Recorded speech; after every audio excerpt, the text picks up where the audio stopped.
Buonasera e ben trovati alla puntata odierna di Healthy Living 2021. Questa sera spetta a me fare gli onori di casa, per cui vorrei innanzitutto ringraziare il professor Gerosa per l'invito a questa conversazione e presentare i miei compagni di viaggio, lo chef Eligio Patier e la vignaiola Tanita Danese. Mi accompagneranno in questa puntata, il cui tema è come il buon cibo e il buon vino possono aiutarci ad invecchiare meglio. Eligio Patier si dedica fin da giovanissimo alla ristorazione e nel 1973 apre il suo ristorante, il Do Forni a Venezia, dal quale diventa ambasciatore della cultura enogastronomica non solo in Italia ma in tutto il mondo, dall'Estremo Oriente all'Europa del Nord, dagli Stati Uniti all'America Latina. Ai tavoli del suo ristorante si sono seduti principi, personaggi hollywoodiani, politici, personaggi della finanza nel 1991 amplia la sua idea di accoglienza e di ospitalità rilevando l'Hotel Bonvecchiati e nel 2004 dà vita alla Bonvecchiati Palace. Tanita Danese, la nostra vignaiola, dopo una laurea in filosofia, intraprende un master alla Scuola Superiore Sant'Anna, intitolato Vini Italiani e Mercati Mondiali, capisce che il mondo del vino è il suo mondo, diventa anche sommelier. Da qualche anno guida la cantina Fongaro Spumanti, che è stata una delle prime cantine a seguire una produzione di tipo biologico già all'inizio degli anni '80. È una giovane imprenditrice, come giovane imprenditrice ha un motto: i ragazzi della sua generazione devono da un lato mantenere vive le radici del territorio e valorizzarle, ma dall'altro alzare gli occhi e guardare verso nuovi mondi e nuovi mercati.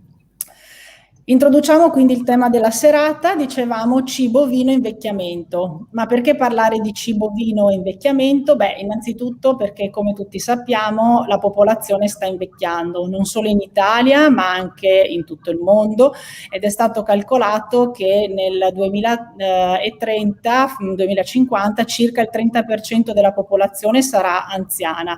Ma qui vi do una notizia: anziano non è più, come si immaginava fino a una decina d'anni fa, sopra i 65 anni, bensì sopra i 75, e quindi abbiamo guadagnato altri 10 anni in cui possiamo agire per invecchiare meglio e prenderci cura di noi stessi. L'altro motivo è perché è vero che l'aspettativa di vita sta aumentando, è attorno agli 81 anni per gli uomini, noi donne siamo più fortunate, arriviamo circa 85, vedi Danita, abbiamo un vantaggio, però quello che è importante non è solo aggiungere anni, ma aggiungere anni con una certa qualità di vita. E poi perché non tutti forse ci pensano, ma il cibo e il vino possono proprio aiutarci ad invecchiare meglio. Dopo questa introduzione cominciamo la nostra puntata, e quindi, caro Eligio, ti chiedo: tu hai avuto una lunghissima esperienza, come abbiamo detto, con il tuo ristorante Do Forni, e quindi immagino che tu abbia visto moltissimi cambiamenti nel modo in cui le persone si avvicinano al cibo e all'alimentazione. E quindi ti chiedo, secondo te, qual è stato il cambiamento più importante che hai visto in questi anni? Beh, diremo, cioè, negli ultimi anni ho notato che con il proliferare delle trasmissioni televisive che si occupano di cucina, il cliente prestano più attenzione a quello che mangiano e c'è più curiosità nel conoscere il modo in cui vengono preparati i cibi. Quindi ti chiedono di più, proprio vengono a chiederti molto più spesso come fai, gli ingredienti, le modalità in cui... Sì, ma a volte vogliono andare anche in cucina a vedere come viene preparato. Sono un po' troppo curiosi e invadenti, dici? Esatto. Va bene. E quindi tu hai anche questa posizione privilegiata per la città in cui ti trovi a lavorare, e quindi ti chiedo se proprio perché tu hai anche contatto con culture diverse, con persone che arrivano, abbiamo sentito ospiti un po' anche dall'America, il Nord Europa, l'Estremo Oriente, se vedi che abbiano avuto approcci diversi al modo in cui proprio si avvicinano al cibo in base un po' anche alla loro origine. Certamente, cominciare dagli orari in cui i turisti stranieri, sia per ragioni di fuso orario o per ragioni culturali, scelgono di venire a mangiare. Per quanto riguarda poi gli alimenti, si possono vedere le usanze più disparate, sia in termini di quantità che di qualità. E qui c'è anche da considerare l'aspetto religioso, soprattutto, perché noi abbiamo molti clienti ebraici, per esempio, che vengono, perciò bisogna andare anche in una cucina che non è la nostra cucina mediterranea, ma bensì bisogna andare anche su una cucina kasher, che noi lo facciamo. Certo, ma ti chiedono eventualmente proprio piatti diversi se non trovano nel menù, e quindi tu ti devi adattare.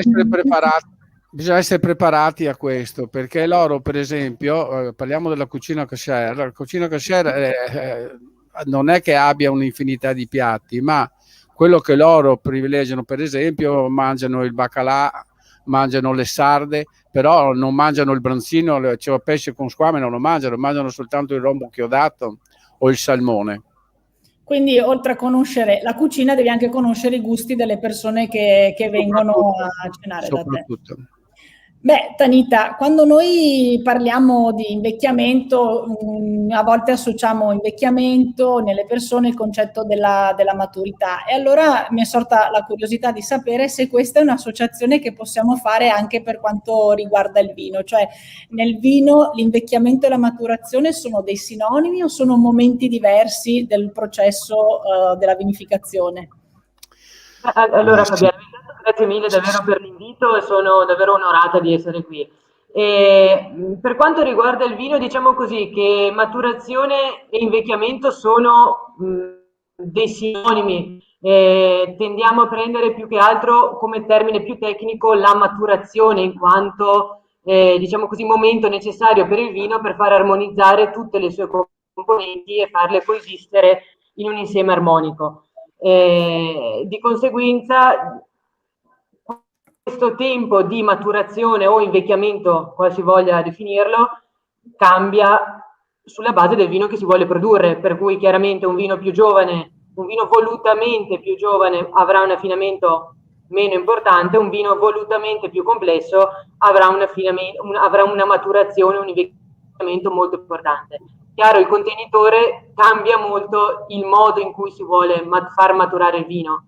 Tra una barrique, un contenitore inerte, quale può essere l'acciaio inox, quale il tonneau, chiaramente il rapporto di traspirazione, passaggio dell'ossigeno interno e esterno va ovviamente ad incidere pesantemente la maturazione che quel vino avrà. Diciamo così che a prescindere poi dal tipo di maturazione o affinamento che magari invece in bottiglia, a prescindere un po' da tutte le differenze tra i diversi vini, quello che io penso sia molto importante sottolineare è quanto il vino in sé, far vino voglia dire sempre saper aspettare. E in qualche modo, in questo senso, adesso io parlo per la mia cantina, noi facciamo solo metodo classico, quindi solo spumante, solo a metodo classico, solo a base d'urella, non produciamo altro. E io adesso, la settimana scorsa, ho appena finito il tiraggio dell'annata 2020, che io vedrò in commercio minimo per 5 anni.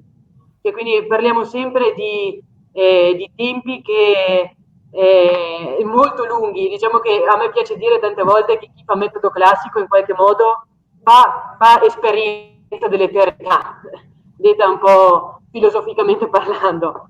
Quindi, quindi non so come dire, quello che io penso è che ogni bottiglia invecchia e quindi passerà quantitativamente del tempo, ma il vino raggiungerà un equilibrio suo proprio in questo tempo. E noi siamo proprio lì ad aspettare quell'attimo preciso in cui la maturazione del vino sarà perfetta. Questa è un po' diciamo così, La filosofia della maturazione del vino. sì. E quindi avevo letto che ad esempio l'attrice Joan Collins diceva che l'età è un dato un po' irrilevante, a meno che tu non sia una bottiglia di vino in cui invece l'età ha un certo valore. E quindi mi viene da dire, quindi non è detto che tutti i vini debbano invecchiare, e soprattutto devono invecchiare solo i rossi, devono invecchiare solo i bianchi diversamente dai rossi. Cosa ci dici? Allora, infatti, come ti dicevo prima, è un po' variabile, no? È un discorso che si fa fatica a dare avere un filo conduttore per tutti i vini, perché chiaramente ogni vignaiolo, ogni produttore ha la propria idea del vino che vorrà produrre, e quindi chiaramente seguirà un particolare percorso. Per cui, diciamo così che per parlare un po' sempre di età del vino, cioè, penso che ci siano tre età fondamentali quando si parla di vino, nel senso che una è proprio quella che abbiamo appena detto di maturazione, quindi di attesa e di scelta del contenitore in cui si vuol fare maturare il proprio vino. L'altra età fondamentale per quanto riguarda il vino è l'età della vendemmia, quindi chiaramente quando io parlo di una vendemmia se non di un'altra, do delle caratteristiche davvero importanti per poter caratterizzare quel vino, estremamente caratterizzanti per il vino. Quindi non so come dire, un'annata 2014 rispetto all'annata 2017, parliamo di due annate che davvero sono agli antipodi insomma, come caratteristiche. Certo. Penso che una è la maturazione, l'altra sia l'età della vendemmia e l'altra sia l'età delle viti. Chiaramente, diciamo così, la massima produttività di una vite è fino più o meno quando ha, adesso in grandi linee, 15 anni di vita, molto produttiva, però allo stesso tempo poco equilibrata, nel senso che è più esposta agli agenti atmosferici, è più esposta ai cambiamenti climatici, è più esposta a tutto, perché chiaramente non so come dire, come un giovane rampante, tanta forza, però poca solidità per alcuni aspetti, quindi diciamo così, si va poi su delle viti, quando le viti sono più, definiamole anziane, ma anziane, definiamole mature, chiaramente la produzione cala, ma la qualità aumenta. Quindi a me piace sempre parlare di tre età di fondamentale importanza per le viti, non solo, quindi non solo una, ecco, diciamo così, abbiamo Certo. tre caratterizzazioni. E quindi se vogliamo fare un parallelismo tra le tre età dell'uomo, bambino, giovane adulto, anziano, in una vite, in un vitigno, per un vitigno come scandiresti le tre età? Se Oddio, ti dicevi 15 anni comincia a essere, tra virgolette, matura. Diciamo così che sicuramente quando si parla di apice produttivo, non qualitativo, io arriverei fino a un 15-20 anni, siamo sicuramente su delle viti che sono ancora molto prestanti dal punto di vista per l'appunto quantitativo. Dai 20 in su ci spostiamo su una vite che sicuramente è più matura. Parlare di anzianità della vita si fa fatica perché questo diciamo così che dipende molto più dalla cura che l'uomo dà alla vite che non dalla vite stessa. Quindi è un po' quello che dobbiamo fare anche noi, curarci, non possiamo poi non definirci anziani e spostiamo sempre l'asticella sempre più in alto. Esattamente, quindi se c'è qualcuno che si prende cura, la vita prosegue, se altrimenti è semplice stroncarla, diciamo così. Ho capito. Allora, Eligio, torniamo a te e come abbiamo detto è importante per invecchiare fare delle scelte alimentari anche molto consapevoli ed è vero, come vi dicevo, l'età anziana è spostata adesso ai 75 anni e quindi abbiamo guadagnato 10 anni di giovinezza. Però è anche vero che non possiamo pensare di cominciare a immaginare di stare bene, di curarci quando già abbiamo 50-60 anni, bisogna cominciare forse da più giovani. E allora ti chiedo se secondo te i giovani, i ragazzi hanno consapevolezza di questo e fanno delle scelte consapevoli dal punto di vista alimentare. Guarda, sinceramente credo che i giovani, con le dovute eccezioni, non prestino molta attenzione all'alimentazione sana. Probabilmente si arriva alla consapevolezza di uno stile di vita equilibrato non solo in campo alimentare ad una certa età. Quindi tu dici è una maturità progressiva sia nell'alimentazione che ovviamente esattamente come nei comportamenti della vita, poi anche dal punto di vista Esatto. alimentare.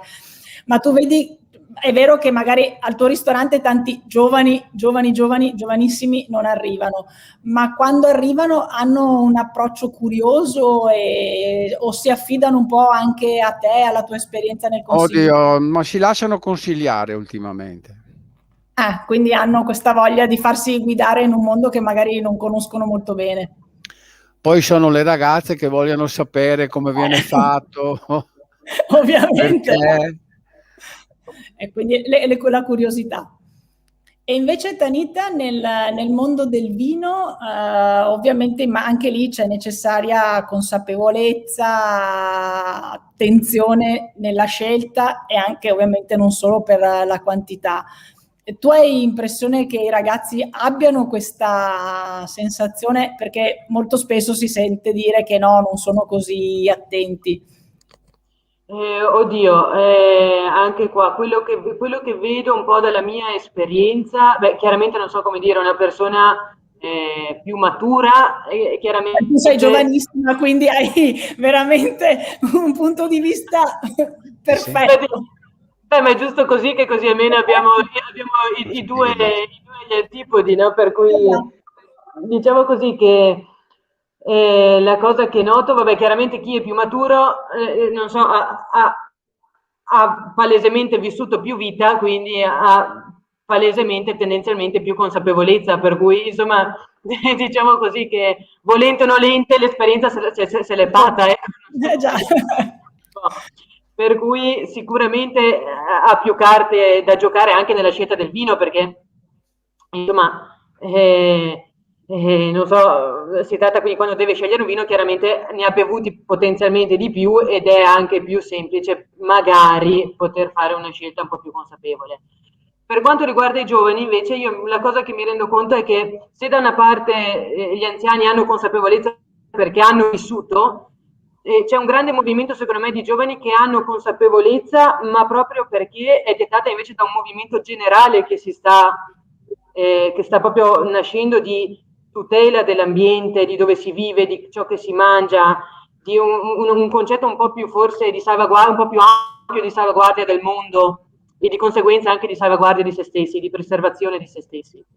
Quindi diciamo che chiaro, generalizzare sempre, fare di un'erba un fascio non è tendenzialmente non è il mio modo d'operare, però la cosa che sto notando è per l'appunto che soprattutto chi viene nella mia realtà, che io faccio un vino che è molto di nicchia, cioè cioè parliamo che chi viene da me sta cercando qualcosa di particolare e quindi i giovani che vengono a bere il mio vino vengono perché stanno cercando qualcosa di molto territoriale, di autonomo, davvero di molto radicato e che quindi di biologico e quindi stanno cercando un'esperienza in più, molto più consapevole. Quindi ecco, forse se parlassimo di un'altra cantina magari più grande, più blasonata, sicuramente il giovane di riferimento è un giovane magari molto diverso. Però per quanto riguarda da me invece devo dire che sono molto più attenti i giovani alla qualità che non gli anziani più il brand, i giovani più alla qualità, nel mio caso.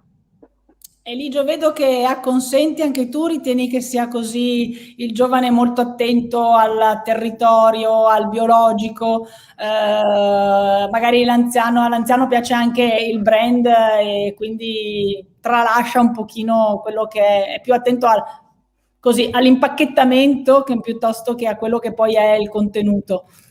No, è vero, i giovani oggi sono più curiosi degli anziani, cioè cambiano più spesso, vogliono assaggiare più cose durante una cena. A volte cambiano vino anche 5 volte, solo per curiosità. Dopo che ne capiscono molto. Infatti stavo proprio per chiederti se secondo te è una scelta che fanno abbinata a quello che stanno assumendo, o se è un po' così perché hanno voglia di assaggiare qualcosa di diverso. Sì, poi gli anziani sono un po' più preparati però nella scelta dei vini, questo bisogna dirlo. Vabbè, ma probabilmente, come diceva Tanita, hanno avuto anche le esperienze di vita che li hanno portati ad assaggi e a farsi anche proprio un gusto forse personale costruito nel tempo. E oggi si usano molto le trasmissioni per assaggi, per abbinamenti, per queste cose. E devo dire che le donne sono molto più preparate degli uomini in questo caso, perché seguono molto di più. Certo, poi dicono che le donne abbiano un palato molto più fine dal punto di vista proprio gustativo nel riuscire a distinguere magari... Sì, ma quelle che cucinano però. Vabbè, facciamo finta che io e Tanita cuciniamo e quindi... Bene. Va bene.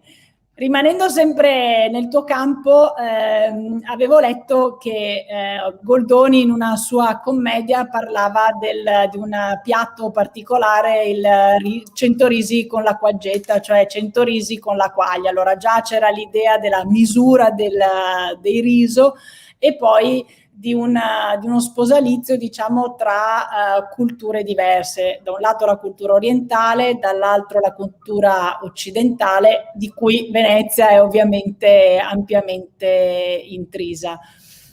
E come sappiamo sono due culture che hanno un po' un approccio diverso alla dieta e all'alimentazione. Secondo alcuni orientali e alcune popolazioni di Okinawa, che sono l'esempio di longevità, dovremmo alzarci da tavola quando non siamo completamente sazi, ma sazi lo avrebbero calcolato all'80%. E qui mi chiedo come hanno fatto a calcolare l'80%, ma vabbè, diamolo per assodato.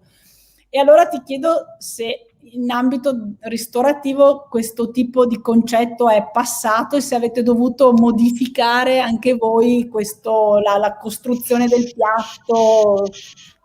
Beh, guarda, le portate a mio modo di vedere nella ristorazione si sono ridotte più per un senso estetico ed economico.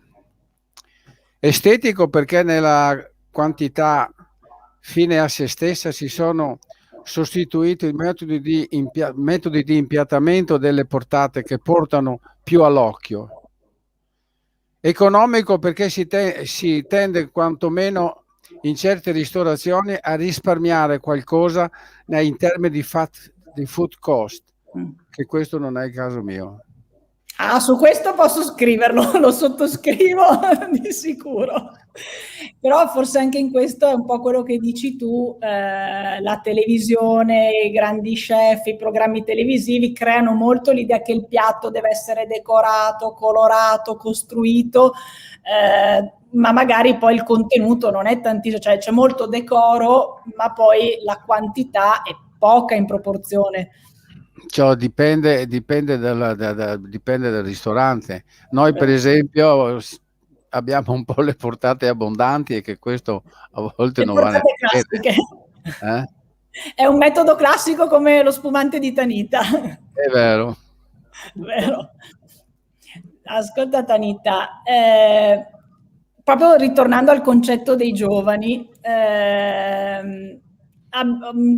si dice che i giovani, a differenza delle persone più mature, preferiscano bere fuori casa, non bere a pasto, e abbiano anche dei gusti un po' diversi. Avevo letto che qualcuno dice prediligono i vini tipo il moscato, il pinot grigio, il prosecco, quindi la bollicina, e che poi invece invecchiando cominciano ad apprezzare gusti diversi, quindi a usare il vino per cenare, per pranzare, si spostano sul pinot nero, su vini più strutturati, e pare che solo nell'età matura si arrivi ad apprezzare il Barolo. Tu pensi che possa essere vero o sia un po' così una schematizzazione un po' troppo eccessiva?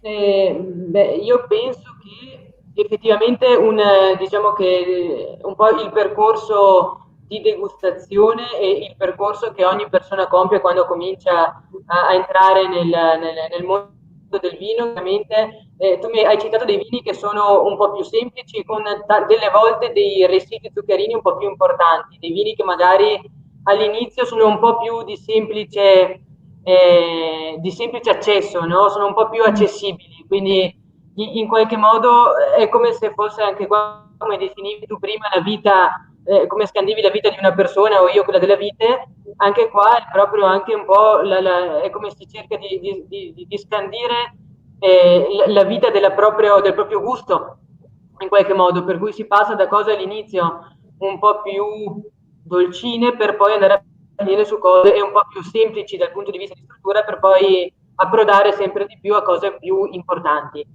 E quindi secondo me questa è anche la prima ragione, e come diceva anche Eligio prima, che le persone più mature ne sanno di più di vino, è anche proprio secondo me perché una persona giovane non ha ancora assaggiato tanto, non ha ancora degustato tanto, e quindi in qualche modo va sempre a sbattere su cose piuttosto anche semplici, senza denigrare il semplice, però con uno stile diverso di beva. Per cui questa secondo me è un po' la prima motivazione. La seconda, sicuramente penso sia anche proprio l'occasione diversa di consumo in cui i giovani consumano vino, nel senso che tendenzialmente un giovane va in aperitivo, va a bere in aperitivo, che il momento dell'aperitivo richiede in qualche modo un vino più leggero, e infatti tu hai citato comunque vini più, più beverini, possiamo definire, nel senso più goduriosi in un momento di non pensiero, quindi dei vini che ti permettono di non pensare, e questo penso sia proprio quello che un giovane richiede. Quindi finisco di lavorare, non sono a casa, è un momento di svago e basta, prima della cena devo rilassarmi, non voglio un vino impegnativo che mi vada ad appesantire l'unico momento di svago che ho, in qualche modo. Quindi penso che poi tutta la parte di vini, come hai citato tu, Pinot Nero, come può essere Barolo, sono dei vini sicuramente più importanti anche dal punto di vista di portafoglio, quindi poi penso ci sia anche una ragione economica di scelta chiaramente di alcuni vini se non di altri, e questo però insomma anche io nel mio piccolo noto questa cosa tra un giovane e un anziano. Sicuramente chi ha più possibilità economica sono le persone più mature che non quelli giovani, e questo si vede molto, molto palesemente, però penso per l'appunto che poi siano anche vini gli altri che intimamente siano collegati a dei momenti gastronomici, che non possono essere approcciati in autonomia per aperitivo, cioè non so come dire, quindi Certo. assolutamente parliamo di vini anche come retaggio nostro culturale, di bere durante il pasto, che secondo me questa cosa si è persa, cioè un giovane beve molto meno che non una persona con un'età un po' più avanzata, perché di retaggio culturale è come se in qualche modo non ci fosse più questa cosa: a pranzo si beve il bicchiere, a sera si beve il bicchiere, e quindi penso che siano un po' queste due o tre cose, no? che facciano un po' la differenza. Sicuramente gli altri sono vini più impegnativi, ma che se approcciati, cioè, se combinati e abbinati a del cibo, trovano la loro massima espressione. Quindi diciamo che è un mix tra riflessività, saggezza culturale, disponibilità anche economica all'approccio al mondo del vino in questo senso. Secondo me sì, secondo me è un po' un mix di fattori che combinati insieme riesci un po' a trovare le regole per cui giovani vini prediligono vini un po' più leggeri, e persone un po' più mature magari le prediligono un po' più importanti, però insomma sempre regole generali. Vabbè, allora io sono a metà del guado, quindi sono in una via di mezzo, non sono ancora con la bollicina semplice, ma neanche al Barolo, e quindi devo trovare una via di mezzo. Invece del Barolo vai sull'Amarone. Ah, va bene, giustamente vado sull'Amarone, hai ragione, almeno rimaniamo anche sul territorio. Esatto. Sì. Allora, andiamo sempre, Ligio, a cercare di aiutarci con il cibo e di invecchiare meglio. Ci sono tutta una grande filosofia sulle spezie, quindi c'è chi dice lo zafferano, la curcuma, lo zenzero, e anche qui c'è molto influsso della cucina e della cultura orientale. Probabilmente un po' una volta anche nella nostra cucina c'era un più uso di spezie, si è un pochino più ridotto.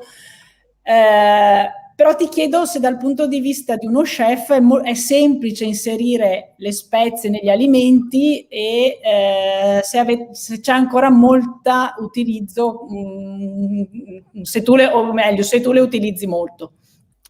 Beh, io credo che l'uso delle spezie sia importante, ma non bisogna esagerare. Ed andare, perché si va a coprire il sapore e il gusto delle pietanze. Quindi tu dici un po' come in tutte le cose, con moderazione e in modo tale da lasciare comunque, potremmo dire che servono come degli esaltatori del sapore intrinseco del cibo. È vero. È un po' come se, Tanita, nel vino volessimo riuscire in qualche modo a tirar fuori dei profumi diversi e dei sapori diversi. Sì. Quindi tu come potresti immaginare di riuscire a fare questo? Può essere una bottiglia particolare che ti richiama dei sapori, dei profumi, può essere un'etichetta. Tu mi dici io ho solo un metodo classico, ma riesci magari a immaginare un'idea? Oddio, allora diciamo così che quando uno va, cioè quando si degustano dei vini, chiaramente suscitano la cosa più immediata è proprio la memoria, la saggezza e la memoria culinaria gustativa che abbiamo, e di conseguenza anche banalmente memoria di ricordi olfattivi o tendenzialmente soprattutto olfattivi, che quindi quando andiamo a degustare suscitano una serie di ricordi e una serie, insomma, di sentori che immediatamente uno riesce a richiamare e ricordarsi. Questa, secondo me, sì, quando, diciamo così, quando la degustazione è molto importante, perché anche si va ad allenare il proprio olfatto, cosa che tante volte ci si rende conto quanto invece non si presti abbastanza attenzione a ciò che si sente, a ciò che si annusa. Certo. E invece con la degustazione, secondo me è molto bello, perché è proprio un esercizio di ricordo e di riconoscimento di sentori che tante volte uno non ci pensa. Il lato negativo della medaglia, secondo me, dove non si deve incappare, è quello di scambiare la degustazione come un mero esercizio tecnico di riconoscimento di sentori. Cioè, quando è una sfida di chi sente di più, secondo me si va un po' a snaturare, a perdere il senso di ciò che si va a degustare. Cioè, ti piace o non ti piace il suo vino? Cioè, certo, diventa solo un esercizio stilistico e di bravura di palato e di naso. È come una persona che risolve equazioni dalla mattina alla sera, ma con queste equazioni hai costruito un ponte o hai solo risolto l'equazione? Cioè, nel senso, quindi, e questo secondo me sia con il cibo che con il vino, bisogna secondo me ricordare che è un legame molto viscerale, cioè è una cosa che noi ingeriamo, quindi parliamo di un rapporto che non può essere solo di degustazione tecnica, ecco. Eligio, ritieni anche tu che sia così, che anche gustare il cibo non può essere solo un esercizio di bravura di palato? È vero. È vero. E quindi mi viene in mente che tu altri modi per, così, per avere un aspetto anti-aging con il cibo sono tutte le vitamine, i cereali, mirtilli, lamponi, fragole per la vitamina C, adesso sono di stagione, e quindi come si possono secondo te integrare tutti questi elementi, alimenti in quella che è la nostra però cultura e abitudine all'alimentazione tradizionale?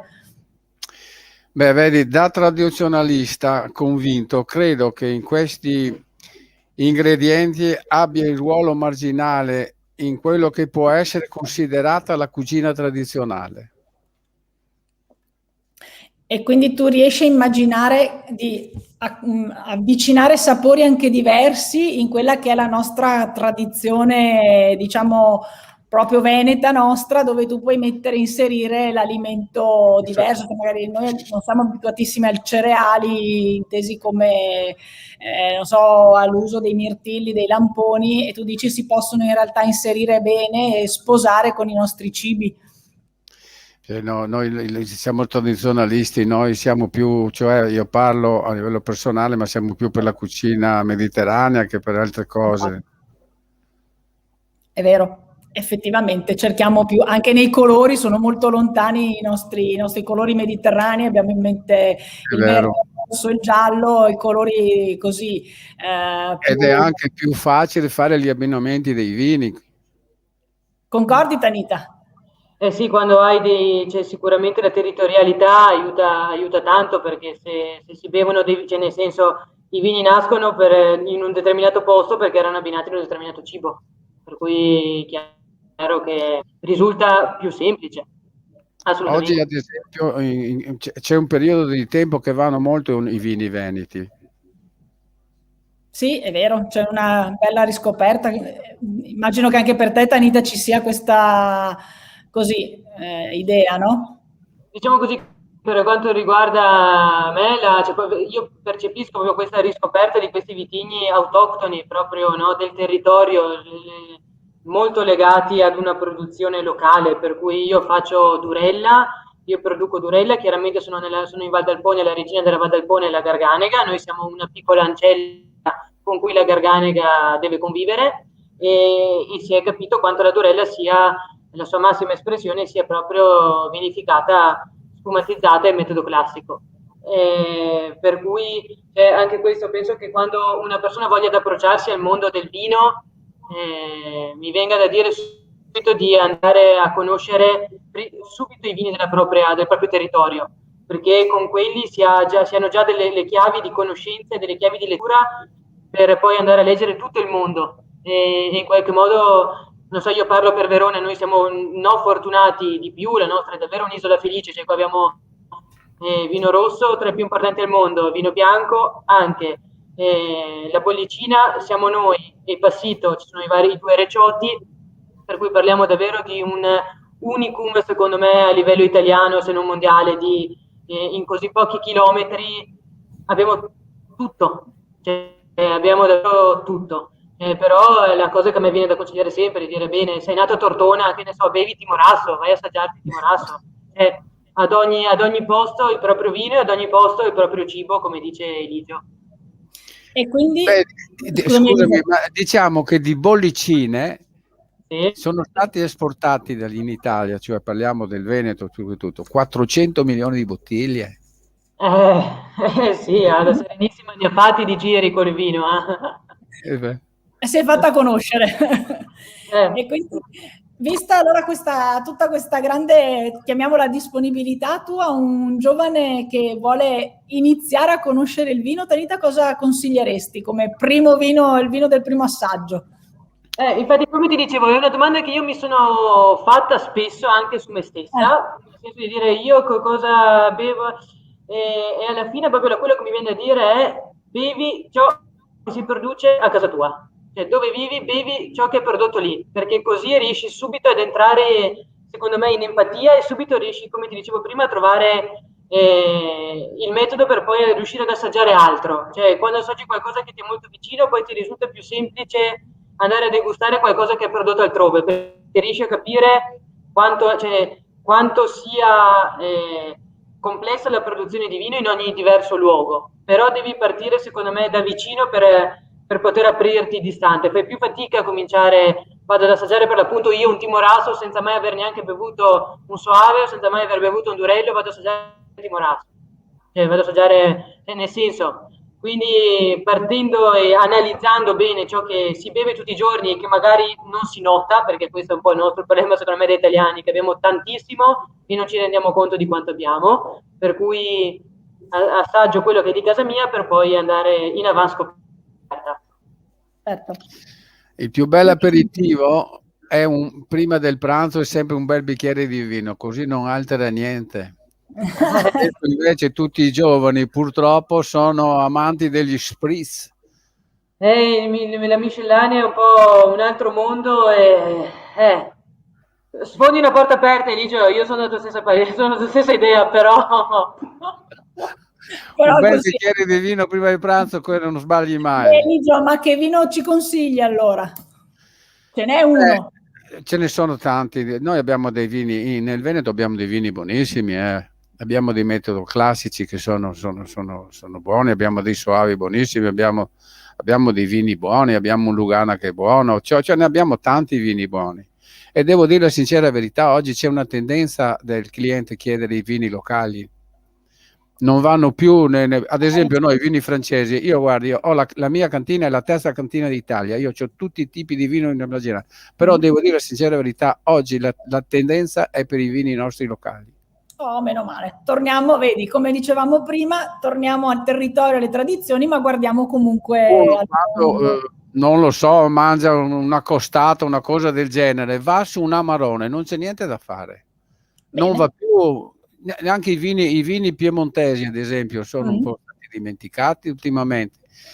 Hanno prevalenza sui vini toscani di non certa etichetta, però noi consigliamo sempre i vini nostri e non sbagli mai. Scoperta del territorio.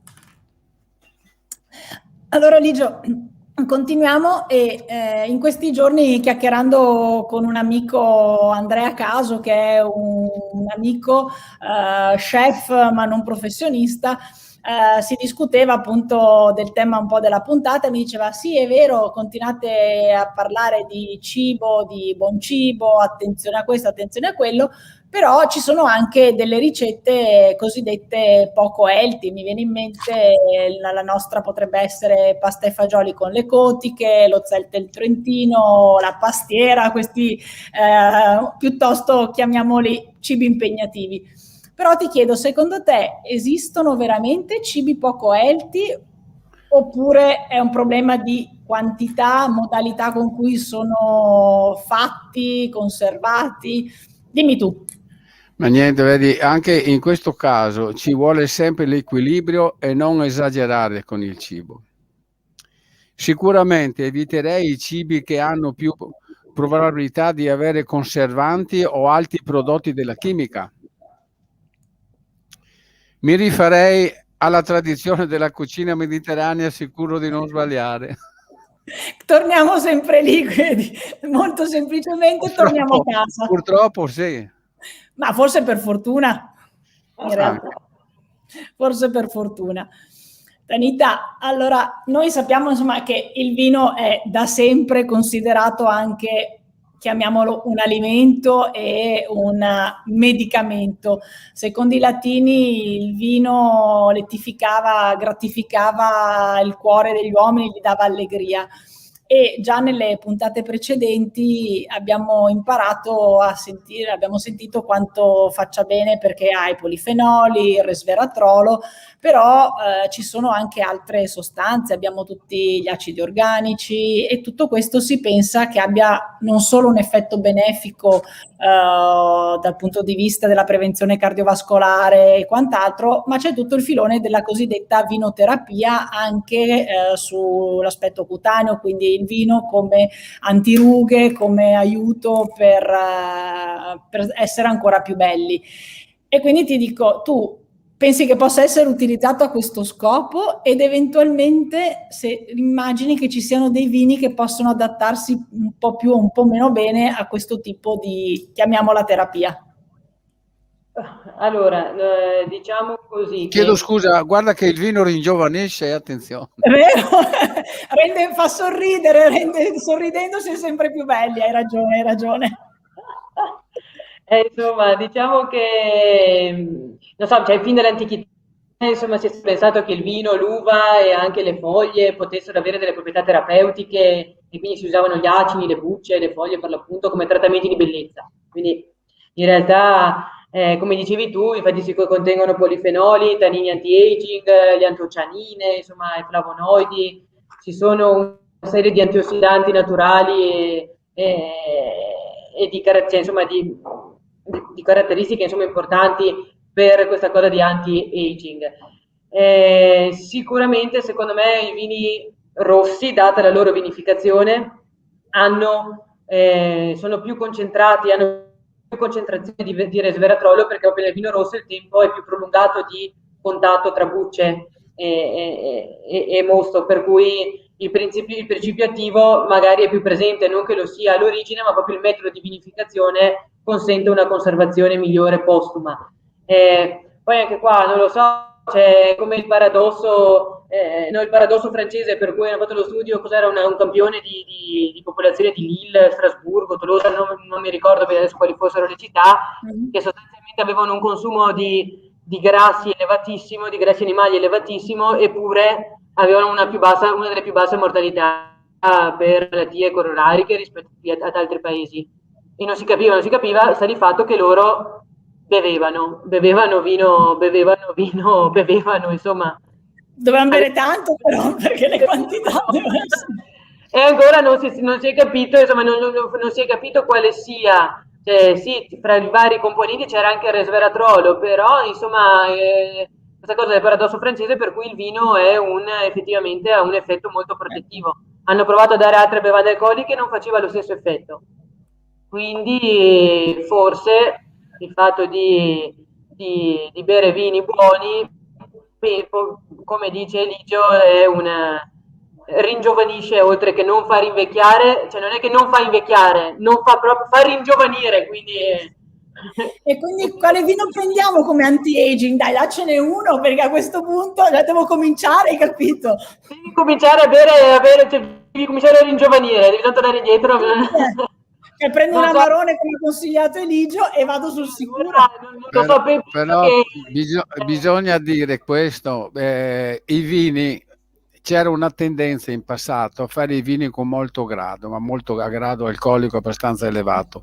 Oggi siamo un po' ritornati indietro ed è giusto, perché a tavola, quando uno si siede, sono 4 persone, se tu le dai un vino da 14 gradi, adesso diciamo una cifra tanto per dirla, è sbagliato. Un vino buono deve avere dai 12 gradi e mezzo, perché e poi invece di berne una bottiglia solo ne bevono 2.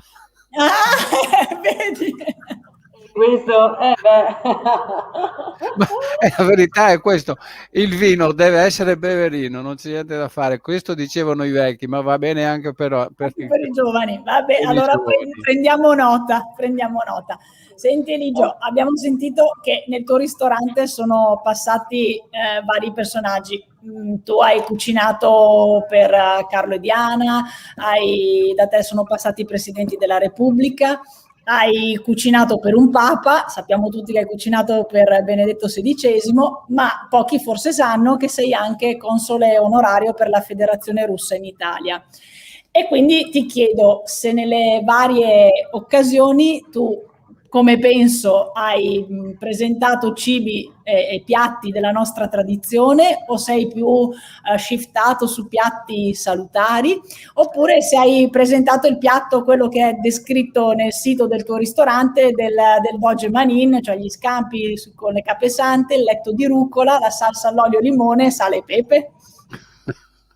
Beh, vedi, qui bisogna distinguere tra personalità come il Papa o capi di Stato, per i quali ci sono protocolli molto rigidi e quindi i menù vengono preparati prima, non è che si fanno al momento, vengono preparati prima da loro, anche se la tendenza soprattutto agli stranieri è quella di ricercare la vera cucina tradizionale nostra. No, non vanno su piatti, diciamo, fuori dal nostro territorio, vogliono rimanere nel territorio. E quindi io ho fatto tutti i capi di Stato, ho fatto il G8 nell'80, ho fatto il G7 nell'80 e il G8 nell'85.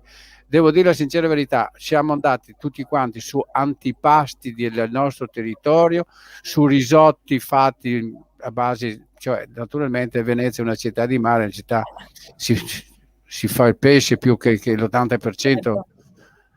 ma sono andati tutti quanti nella tradizione, nessuno non ha, l'unico è stato il Papa, che purtroppo non mangia pesce, Ecco, mangia solo il baccalà, adesso possiamo dirlo, e dopo mangia vitello, non mangia pesce. Infatti ti chiedevo appunto cosa avevi cucinato per il Papa, perché così ci incuriosiva molto.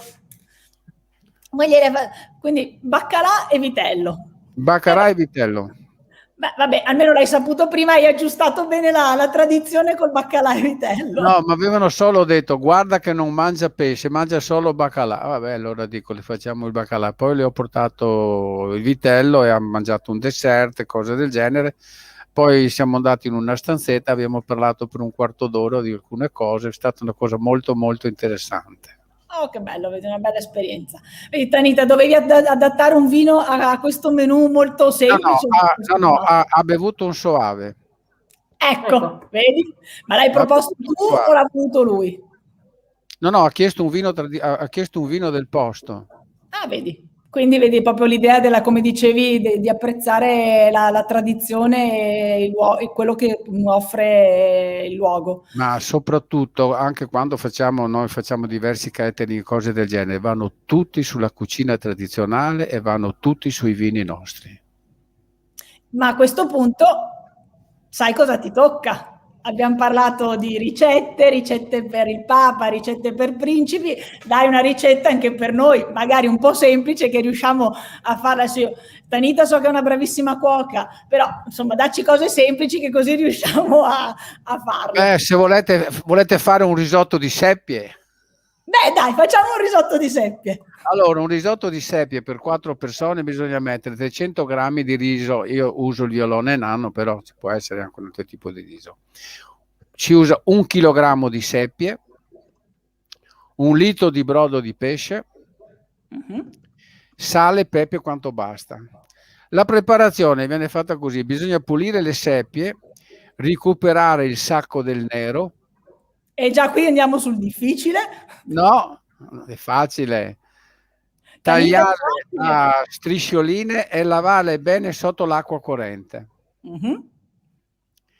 Fare un soffritto di cipolla e quando è bionda, leggermente bionda, unite le seppie.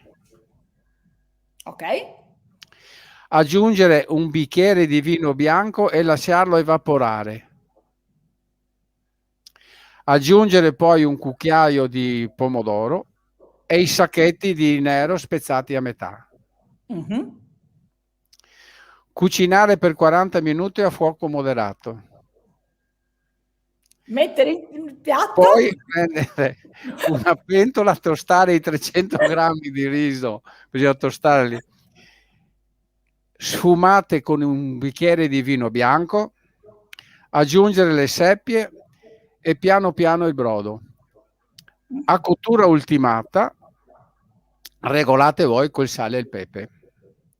Per mantecare il risotto bisogna aggiungere 2 cucchiai di olio d'oliva, possibilmente del Garda. Quindi mantechiamo con l'olio e non col burro. Mai il burro nel pesce, mai. Ah, vedi mo. Beh, non è semplice, moderatamente semplice. Già togliere i sacchetti dalle seppie. Già, Tanita, tu la vedi così semplice? È semplice, è semplicissimo.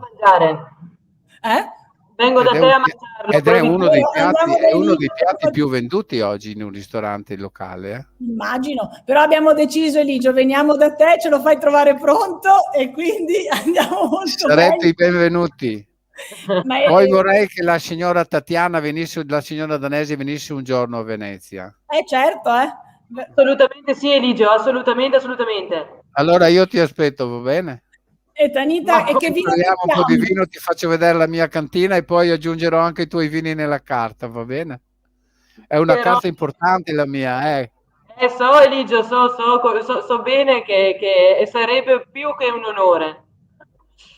Allora, Tanita, che vino mettiamo? Io sto in casa mia e allora fra i miei vini io ci metto il mio, per un risotto alle seppie, senza ombra di dubbio, un'etichetta viola, un Ungaro Brut etichetta viola, annata 2015, quindi lasciamo un po' di residuo zuccherino. Noi viaggiamo, i nostri Brut sono nella fascia, sulla fascia bassa del Brut. Il Brut è tra i 6 e i 12 mg litro. Noi siamo tra i 5,5 e 6,5 più o meno, quindi è nella fascia più secca, però quel residuo zuccherino aiuta e si abbina bene alla cremosità del risotto di Eligio, e poi arriva la durella che con la sua grande acidità ti aiuta e ti pulisce la bocca, così che dopo ad ogni cucchiaiata, ad ogni forchettata di risotto sia esattamente come un sorso di vino. Esattamente, un sorso di vino, è come se assaggiassi sempre un risotto nuovo ad ogni forchettata. E così, se non l'hai fatto bene, ti dimentichi che non era ben fatto e senti che il vino è buonissimo. Se andiamo siamo in una botte di ferro, se veniamo da me, da te, siamo sicuri. Lì ti sottoscrivo che siamo sicuri, ma visto che dobbiamo provare a rifarlo, perché non possiamo dire che non abbiamo provato a farlo, abbiamo detto che siamo due cuoche, quindi ci tocca, ma prendiamo la bottiglia che se sbagliamo siamo a posto. Vai. Va bene. Allora io vi ringrazio per questa conversazione, per tutte le notizie che ci avete raccontato, e caro Eligio, ci vediamo presto al Do Forni e verremo con Tanita ad assaggiare questo risotto e a farti assaggiare così i suoi vini da inserire a questo punto nella tua carta dei vini. Sarà fatto. Vai. Detto questo, non mi resta che presentare la prossima puntata. Sarà la puntata conclusiva, dove ci troveremo nuovamente Gino Gerosa, Giovanni Laezza, Franco Conzato, che accompagneranno Renato Benintendi nella lettura Escatologia del cibo nel mondo greco-romano, gli appunti del viaggio e le riflessioni. Complimenti. Non a me però questa volta. Ciao. Sei stata bravissima. Grazie, anche voi. Complimenti a voi. Grazie, Grazie, ciao. arrivederci, ciao. Grazie.